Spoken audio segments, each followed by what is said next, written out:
Cordial saludo a todos los oyentes. Un día más, con la gracia del Señor, proseguimos el comentario del Catecismo de nuestra Madre la Iglesia. Dice el punto 1034. Jesús habla con frecuencia de la gehenna y del fuego que nunca se apaga, reservado a los que desde el fin de su vida rehúsan creer y convertirse, y donde se puede perder a la vez el alma y el cuerpo. Jesús anuncia en términos graves que enviará a sus ángeles que recogerán a todos los autores de iniquidad y los arrojarán al horno ardiendo, y que pronunciará la condena: alejaos de mí, malditos, al fuego eterno.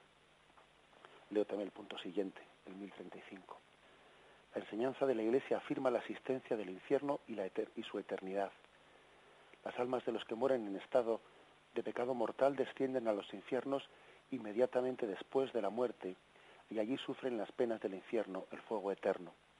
La pena principal del infierno consiste en la separación eterna de Dios, en quien únicamente puede tener el hombre de la vida y la felicidad para las que ha sido creado y a las que aspira.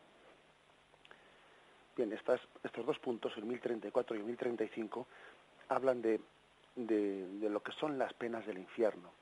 Jesús utiliza pues distintas imágenes. Aquí se nos ponen unos cuantos textos bíblicos. Y hay que decir que por mucho que hoy en día pues parece que nos avergoncemos, ¿no?, de hablar del infierno y que existe una especie de ocultación de esa doctrina, Jesús no la ocultó. Jesús habló claramente, ¿no? Y así como también con la misma claridad de la que habló de otras imágenes del reino de Dios, también habló en innumerables ocasiones, por lo menos en 14 ocasiones Jesús habla del infierno. Por ejemplo, Mateo 5:22. Pues yo os digo, todo aquel que se encolerice contra su hermano será reo ante el tribunal, pero el que llame a su hermano imbécil será reo ante el Sanedrín, y el que le llame renegado será reo de la gehenna del fuego. Por ejemplo, Mateo 13:42. De la misma manera, pues, que se recoge la cizaña y se la quema en el fuego, así será el fin del mundo. El Hijo del Hombre enviará a sus ángeles que recogerán de su reino todos los escándalos y a los obradores de iniquidad, y los arrojarán en el horno de fuego. Allí será el llanto y el rechinar de dientes. Por ejemplo, Marcos 9:43. Y si tu mano te es ocasión de pecado, córtatela. Más te vale que entres manco en la vida que con las dos manos ir al fuego que no se apaga. Y si tu pie te es ocasión de pecado, córtatelo. Más vale que entres cojo en la vida que con los dos pies ser arrojado a la gehenna del fuego, etcétera, etcétera. Y fijaros este texto de Mateo 10:28. Y no temáis a los que pueden matar el cuerpo, pero no pueden matar el alma. Temed más bien a aquel que puede llevar a la perdición alma y cuerpo en la gehenna, en el fuego eterno.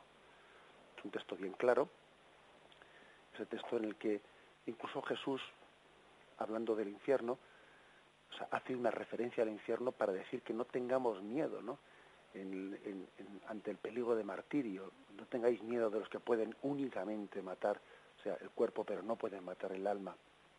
Más bien temed a Dios, tener santo temor de Dios, ¿no?, aquel que puede llevar a la perdición alma y cuerpo. Bueno, pues la verdad es que la predicación de Jesús es clarísima, ¿no? Y nosotros, pues, quizás a veces hacemos como que no queremos oír, como que no queremos percibir, ¿no?, lo que no nos conviene. Como hemos dicho en alguna ocasión, pues reivindicamos nuestra libertad, somos muy celosos, ¿no?, de hablar de la libertad del hombre, pero luego cuando vemos las consecuencias de esa libertad, pues entonces como que nos olvidamos un poco de ello, ¿no? Bueno, pues es que Jesús habló con claridad y nosotros no podemos por menos hacer un esfuerzo de reflexión de ello. El esfuerzo de reflexión que hace la Iglesia es el siguiente. Dice que la pena principal del infierno consiste en la separación eterna de Dios. Es decir, el mayor sufrimiento que puede tener el alma en ese estado del infierno es la separación de Dios. Ese es el mayor sufrimiento. Es la desesperación de darse uno cuenta que su opción ha sido absolutamente, pues, contraria a la felicidad, que él ha abrazado su infelicidad, que se ha autoexcluido de la felicidad. El mayor sufrimiento es la no visión de Dios. El mayor sufrimiento es el rechazo de la verdad, el rechazo del bien. Ese es el mayor sufrimiento. Y además, de alguna manera, el alma condenada no tiene arrepentimiento, sino que está endurecida en su opción de maldad.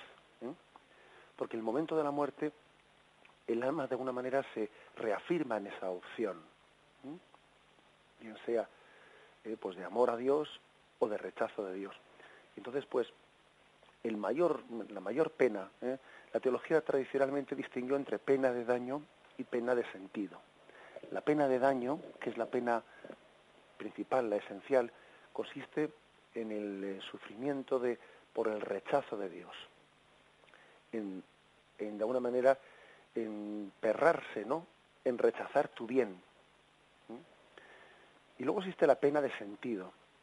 La pena de sentido, que quizás es a nosotros la que más nos llama la atención, por el hecho de que se describa también el infierno, se describan imágenes como el fuego del infierno, etcétera, ¿no?, que son imágenes que a nuestra sensibilidad nos parece que el fuego, que el fuego es tan contrario, ¿no?, pues a nuestra, al bienestar, que nos puede parecer que es lo más terrible, ¿no?, del infierno. Sin embargo, la fe católica siempre ha afirmado que lo más terrible del infierno es el rechazo de Dios, esa es la desesperación de quien se ha cerrado al amor. Ojo, que además también ya tenemos la capacidad de ver en este mundo, pues cuando alguien está cerrado a su propio odio y a su propio mal, que vive también su particular infierno en miniatura en esta vida. El estar cerrado al odio, el estar en un estado de rechazo, de gracia, pues comienza a incoarse, ¿no?, en esta vida, hay un pequeño adelanto de esa especie de rechazo, ¿no?, agresivo a la gracia, de esa especie de uno se ha abrazado libremente el mal y luego en el fondo está también desesperado por haber abrazado el mal, pero sigue abrazándolo al mismo tiempo, ¿no? O sea, esa especie de contradicción del alma amargada. Bien, eso a veces, pequeños adelantos de eso ya hemos visto en esta vida, aunque por infierno no se entiende, como dicen algunas personas, el infierno está aquí. No, el infierno no está aquí, el infierno en todo caso comienza aquí, pero se consuma en un estado eterno después de esta vida. Bien, pues digamos entonces que la reflexión teológica de la Iglesia ha distinguido entre las penas de daño y las penas de sentido. La pena de daño es la principal, que es el dolor de ese estado de desesperación, del rechazo de la verdad y el amor. Y las penas de sentido, pues son las penas que nos describen esas imágenes, principalmente a través de las llamas del fuego del infierno, ¿no?, que son imágenes en las que también se habla de unas penas de sentido que se añaden a la pena anterior.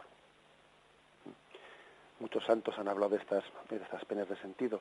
Os voy a leer algunos textos de San Ignacio de Antioquía. No erréis, hermanos míos, los perturbadores de las familias no heredarán el reino de Dios. Y si pues aquellos que han obrado estas cosas según la carne están muertos, cuanto más si alguno corrompe con falsa doctrina la fe en Dios, ese tal, estando manchado, irá al fuego inextinguible. Por ejemplo, el autor de la carta del martirio de San Policarpo: y atendiendo a la gracia de Cristo, los mártires despreciaban los tormentos mundanos, liberándose con la duración de una hora de la pena eterna. Les parecía frío el fuego de los crueles verdugos, porque tenían ante los ojos el huir de aquel que es fuego eterno y nunca se extinguirá. Fijaros este texto, del martirio de San Policarpo, que decía que los mártires les parecía que aquel fuego en el que se les estaba martirizando era frío para ellos, comparando con el fuego eterno que nunca se extinguirá. Y así tenemos muchos textos. San Justino, por ejemplo, San Irineo dice: la pena de aquellos que no creen al verbo de Dios y desprecian su venida y vuelven atrás ha sido ampliada, haciéndose no solo temporal sino eterna, porque a todos aquellos a los que diga el Señor: apartaos de mí, malditos, al fuego eterno, esos serán siempre los condenados. Bien, todos los santos, ¿no? Hablan también de las imágenes no únicamente de la pena de daño, el sufrimiento por el rechazo de Dios, sino de las penas de sentido. Santa Teresa de Jesús tuvo también, como ya describe, ¿no?, en sus obras, una visión del infierno en la que ella también describe las imágenes de las penas de sentido. También lo hicieron los beatos de Fátima, que en su tercera aparición, los dos beatos y luego también Sor Lucía, recientemente fallecida, tuvieron aquella visión del infierno. Lo voy a leer. Abrió de nuevo sus manos, habla de la Virgen.